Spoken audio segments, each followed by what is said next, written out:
Congress party के सबसे बड़े आलोचक, कांग्रेस की आलोचना से पैदा हुए अरविंद केजरीवाल जिस लालू यादव को और राबड़ी देवी को ये भ्रष्टाचारी बताते थे, उसको उनके ऊपर सीबीआई के समन होने पर उनके पक्ष में ये बोलते दिखाई देते हैं।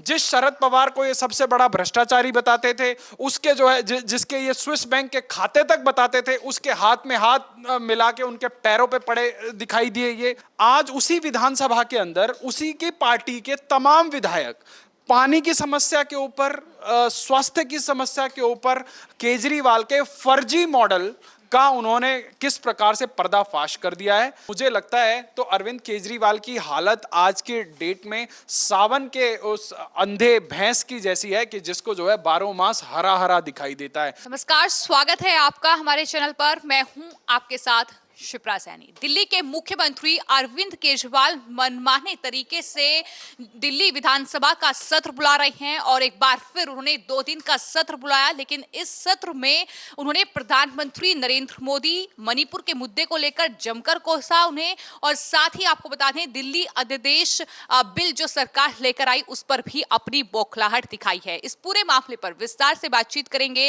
वेद शर्मा जी हमारे साथ हैं। सर, स्वागत है आपका। सवाल ये है कि जो कानून अब बन चुका है, दिल्ली अध्यादेश बिल जो सरकार लेकर आई संसद में, उसको लेकर वो कह रहे हैं कि ये संघी मॉडल है, ये चौथी पास मॉडल है, इस तरह की बौखलाहट की लोकतंत्र की हत्या की गई है। तो आपकी इस पर क्या राय है कि जिस तरीके से केजरीवाल बौखलाए हुए हैं? देखिए, केजरीवाल की जो स्थिति है वो खिसियानी बिल्ली खंबा नोचे वाली स्थिति है। और मुझे एक शब्द बहुत अच्छे से याद है, उनके एक संस्थापक सदस्य, उनके बड़े करीबी मित्र और बहुत बड़े कवि, उन्होंने एक टर्म इजाद किया था जिसका नाम था आत्ममुग्ध बौना। और कहीं ना कहीं उनकी आत्ममुग्धता उनके सर पे चढ़ के बोल रही है। उनको लगता है कि खाता ना भाई, जो केजरीवाल कहे वही सही।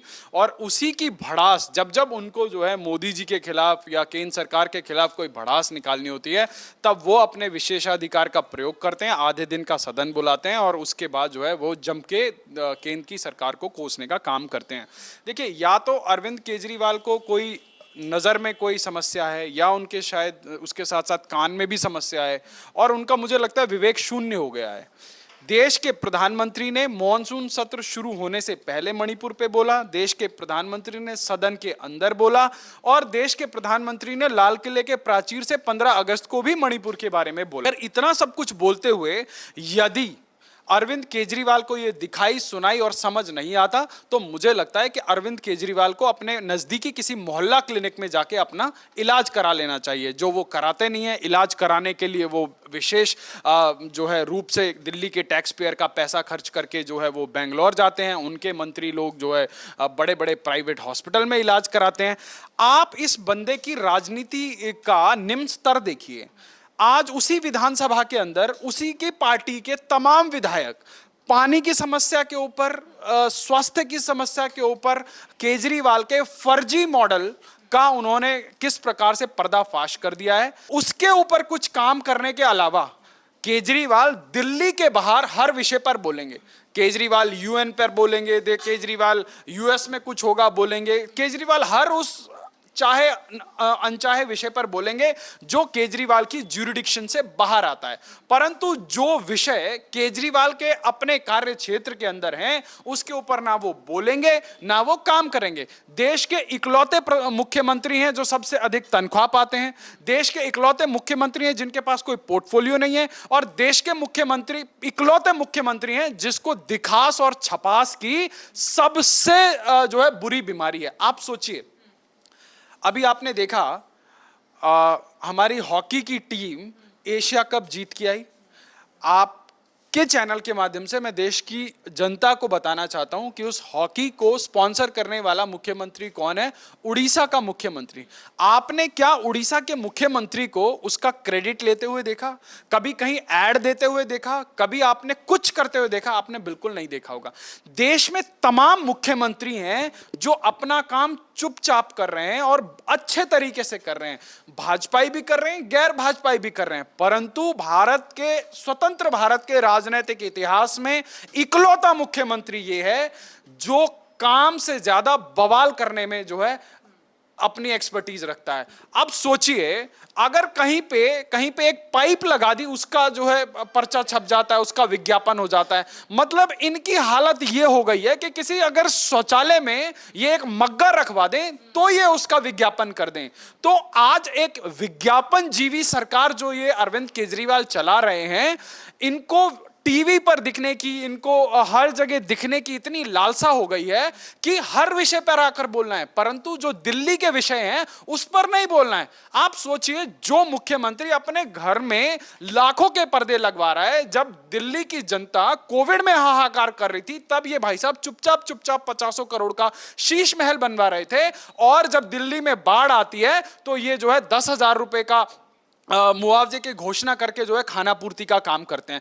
मैं सवाल पूछना चाहता हूं, अगर अरविंद केजरीवाल के घर में बाढ़ का पानी घुस जाए तो क्या अरविंद केजरीवाल का परिवार या उनके किसी नेता का परिवार 10,000 रुपए में गुजर बसर कर सकता है, उसमें से निकल सकता है? नहीं। तो ये अरविंद केजरीवाल की राजनीति और उनकी राजनीतिक संवेदनहीनता की पराकाष्ठा है जो पूरे देश ने देखा। आप सोचिए इनकी पंजाब में क्या सरकार आई, इनको तो एक उड़न खटोला मिल गया, देश के अंदर राजनीतिक पर्यटन करने के लिए इनको मुख्यमंत्री मिल गया।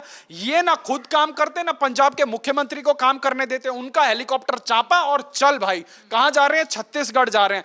कहां जा रहे हैं? पूरे देश के अंदर जो है ये एक तरह का पर्यटन कर रहे हैं, पॉलिटिकल पर्यटन कर रहे हैं।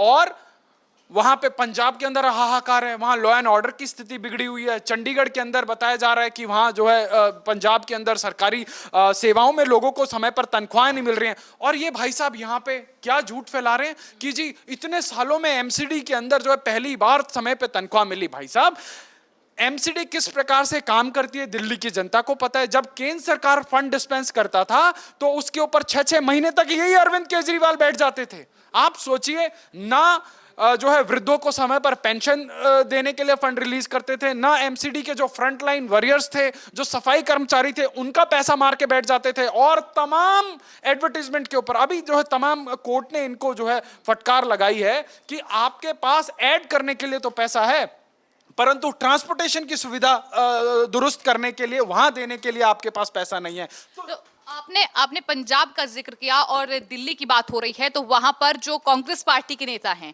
वो आम आदमी पार्टी के खिलाफ लगातार बयान दे रहे हैं, नाराजगी जाहिर कर रहे हैं कि ये गठबंधन क्यों किया। और वहां विधानसभा में अरविंद केजरीवाल ने एक बयान दिया है। उन्होंने कहा है कि बीजेपी के जो नेता है वो नेहरू की आलोचना करते हैं, लेकिन नेहरू ने चीन से आंख में आंख डालकर मुकाबला किया है। उनके इस बयान को आप किस तरह से देखते हैं?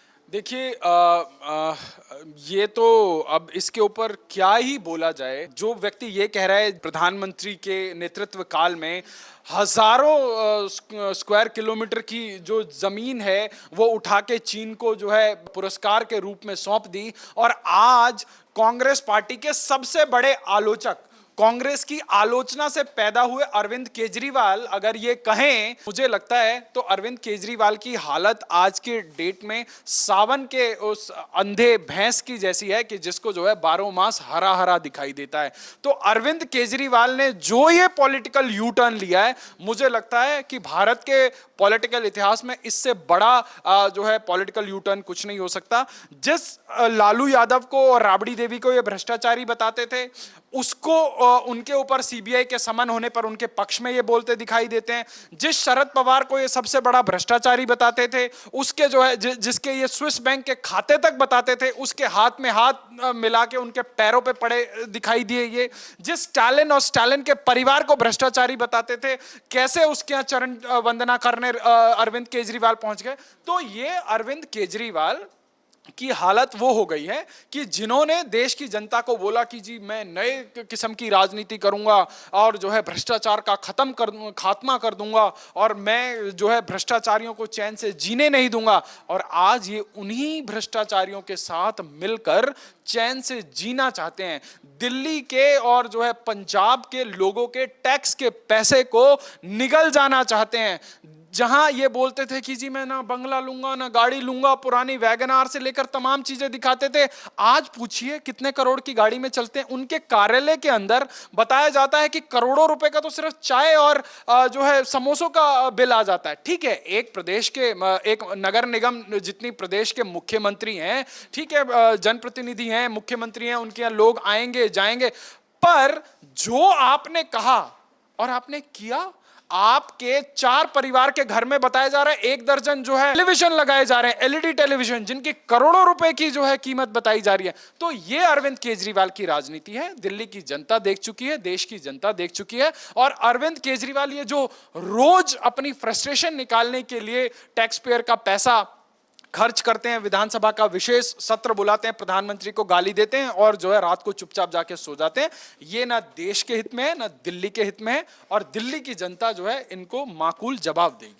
एक और सवाल है यहाँ पर, विधानसभा में अरविंद केजरीवाल ने ऐसा देखने को मिल रहा है कि मनीष सिसोदिया की आजकल बहुत याद आ रही है उन्हें, चाहे उनके जन्मदिन का मौका हो, उन्होंने ट्वीट किया। उसके बाद विधानसभा में बोले कि सिसोदिया और सत्येंद्र जैन को जमानत नहीं मिल रही है, लेकिन अगर वो बीजेपी में शामिल हो जाते हैं आज ही तो उन्हें तुरंत जमानत मिल जाएगी। ये उनका बयान है। देखिए, अरविंद केजरीवाल को याद सिसोदिया की और उनके काबिल मित्र सत्येंद्र जैन की इसलिए याद आ रही है क्योंकि केजरीवाल को भी पता है कि इन तमाम घोटालों के बाद उनका हश्र क्या होने वाला है। उनको भी उन्हीं के साथ जाके वहां पर जो है संगति करनी है, इसीलिए उनको बहुत जोरों से याद आ रही है। अरविंद केजरीवाल जिन लोगों के खिलाफ भ्रष्टाचार के तमाम मुद्दे बताते थे और आज जो है वो बिल्कुल चुप हो गए हैं, वो गांधी जी के बंदरों वाली स्थिति हो गई है, ना जो इनको दिखाई देता है, ना सुनाई देता है, ना समझ आता है।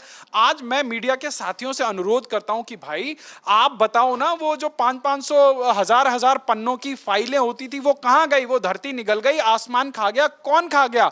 और जिस हिसाब से ये कह रहे हैं कि भाजपा, देखो भाजपा विश्व का सबसे बड़ा संगठन है और भारतीय जनता पार्टी को आपके जैसे नकारे लोगों की आवश्यकता नहीं है, जो अपने ही संस्थापक सदस्यों से इनसिक्योर फील होकर उनको लात मार देते हैं। आप सोचिए, इन्होंने कुमार विश्वास के साथ क्या किया, इन्होंने जो है वो यादव जी जो हैं उनके साथ क्या किया, इन्होंने प्रशांत भूषण शांति भूषण के साथ क्या किया।